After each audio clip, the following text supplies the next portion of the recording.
पूरे किए थे।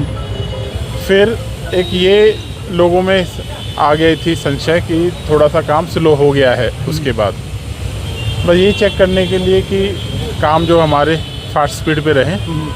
और आपने खुद ने देखा है कि चीफ सेक्रेटरी साहब ने भी काफ़ी इस पे दौरे किए हैं, तो उन्हीं की प्रोग्रेस हमें उन्हें बतानी होती है कि ये टाइम बाउंड मैनर में पूरे हो जाएं।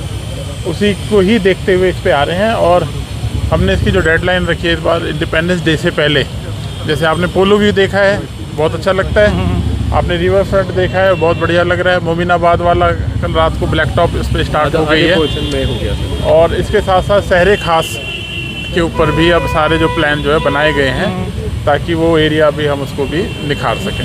सर कितने कंप्लीट प्रोजेक्ट्स हुए, जबकि हमने देखा कि बहुत सारे ऐसे प्रोजेक्ट्स हैं जो कंप्लीट हुए हैं, लेकिन कुछ उसमें इनकम्प्लीट है, वो कब तक कंप्लीट होने के आसार नजर आ रहे हैं? देखिए, सबकी टाइमलाइंस है। जैसे आपने देखा होगा, बुलेवार्ड रोड पहले हमारा कंप्लीट हुआ, फिर नॉर्दर्न फोर्ट्स और अब शालीमार तक जो है ये भी 15 अगस्त से पहले उसे ख़त्म करना है। उसके आगे जो हबक तक है उस पर समय लगेगा, उसमें 30 नवंबर तक वो जा सकता है, मतलब बर्फ़बारी से पहले इसी सीज़न में उसको ख़त्म करना है। जितने भी ये काम हैं हमारे स्मार्ट सिटी के जो ऑलरेडी आपने देखे हैं, बटमालू से लेके मोमिनाबाद या इसके अलावा और भी, ये पूरे कंप्लीट करने हैं हमें इसी सीज़न में कंप्लीट करके दिखाना। सर एक क्योंकि यहाँ पर सुबह से एक वायरल न्यूज़ हो रही है जिसमें पोलो व्यू के पास जो पानी जमा हुआ था, लेकिन वो एक्चुअली में वाटर लॉगिंग नहीं थी, कुछ कहीं पर जो अनटूवर्ड हुआ था, उसके बारे में थोड़ा सा वो खदशा दूर कीजिए कि कहीं एक जो आप पर उंगलियाँ उठ रही थी कि स्मार्ट सिटी के तहत जो ये बनाया गया है उसमें पानी भर गया है, लेकिन थोड़ा सा ये बताइए क्या एक्चुअली में हुआ था ये? यार एक बार बताओ,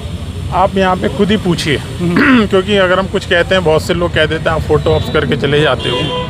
आप खुद लोगों से पूछिए, आपने खुद ने भी देखा होगा लाल चौक में अब से पहले क्या पानी भरता था और इस बार कितना भरा है। ठीक है, ये आप उससे अंदाज़ा लगा सकते हैं कि काम अच्छी जगह हो रहा है या गलत हो रहा है। ओके, अब जिसको जो कहना है, किसको कमी निकालनी है, तो उसका तो मैं कुछ कर नहीं सकता भाई। एक आखिरी सवाल, क्योंकि काफ़ी ज़्यादा क्रिटिसिज्म इस पर हो रहा है कि 8 और 10 मुहर्रम को यहाँ पर प्रोसेशंस निकालने का एलो किया जाएगा नहीं किया जाएगा, उस पर आप थोड़ा सा हमें बताइए, क्या एलो किया जाएगा वो 8 और 10 मुहर्रम का जो प्रोसेशंस है? देखिए, पहली बात तो मैं आपको ये बता दूं कि हमारे यहाँ जो मुहर्रम के प्रोसेशन होते हैं, ये बहुत ही सेंसिटिव मुद्दा है हमारी शिया कम्युनिटी, हमारे शिया भाइयों का। इस 40 दिन के अंदर में केवल श्रीनगर शहर में 89 जुलूस निकलते हैं। आप उन्हें कवर भी करते हो, आप उन्हें खुद भी देखते हो। तो कोई ये कहे कि रिस्ट्रिक्शन लगी है तो ये बेईमानी बात होगी। दूसरा, जिन 2 रूट्स की आप बात कर रहे हो, वो 2 रूट भी उस तरह से बैन नहीं है क्योंकि वो रीरूट किए गए हैं। ठीक है। तीसरी बात ये हो गई कि ये कब से किए गए हैं, क्या हमने उनमें कुछ कमी पेशी की है क्या? आपको भी पता है वो कब से बैन हुए हैं, 32 साल से 33 साल से ज़्यादा हो गए।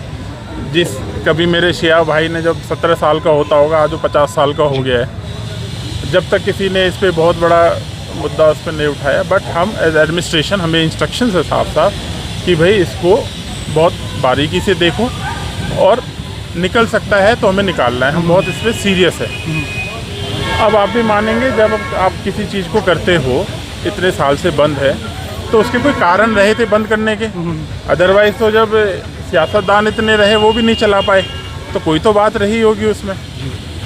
उस सारे पैरामीटर्स को देखने के बाद हमने लगातार मीटिंग की है। हमारे लेवल पे हुई है, डीसी एसपी साहब के लेवल पे हुई है, जॉइंट पीसीआर में मीटिंग हुई है। और इस मीटिंग में हमने उनसे बार बार यही रिक्वेस्ट की है, क्योंकि आपने भी देखा होगा हर कोई बोल रहा है कि हम राब्ता कर रहे हैं। हमने बार बार यही कहा है, देखिए बहुत सालों से इस पर नहीं निकला है।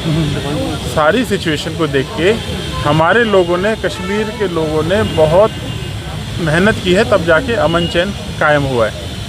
अगर कोई उसको इधर से इधर बाल बाका भी करेगा तो देखिए सख्ती से निपटा जाएगा, ये साफ साफ बता रहे हैं। और ये आप प्लीज़ एक बार कह दीजिएगा सबको, अगर कोई पीस, लोगों की प्रॉपर्टी या उससे कोई खिलवाड़ करेगा तो वी आर, मतलब हम उसमें फिर सक्षम है किस तरह से डील करते हैं। अब स्पेसिफिक 8 वाले पे आ जाता हूँ। 8 वाले के लिए हमारी मीटिंग हुई है उनसे। जब आप किसी प्रोसेशन को निकालोगे तो आपको मैनेज भी करना है उसको। आपको जब मैनेज करना है तो आपको पता होना चाहिए भाई कौन आएगा, कितने लोग आएंगे। अब कोई यही नहीं बता पा रहे हैं कि साहब उसमें आएगा कौन, कितने लोग होंगे, और आप मुझसे उम्मीद करते हो कि साहब आप एकदम फ्री वो आप जो है कर दीजिए और उसको निकाल ले दीजिए। मैं फिर कहता हूँ, हम इनसे बार बार पूछ रहे हैं कि साहब इतने दिनों से रुका है। अब जैसे मान लीजिए किसी जगह पानी बहुत जमा हो जाता है, अब आप ये तो नहीं है कि इस जगह से पानी निकला नहीं, आप कहोगे सारे एक साथ निकाल दो। आप पहले टेस्ट चेक करोगे, आप पहले देखोगे कि भैया जा रहा है, सही से जा रहा है, ठीक जा रहा है, अच्छे से जा रहा है, फिर उसके बाद उसको और आगे बढ़ा देंगे। अभी तो आगे समय है हमारे पास, तो अभी तो ball is in their court. We are expecting कि वो हमें देंगे नंबर और कौन कौन उसमें आ रहे हैं, उसके बाद उस पर डिसीजन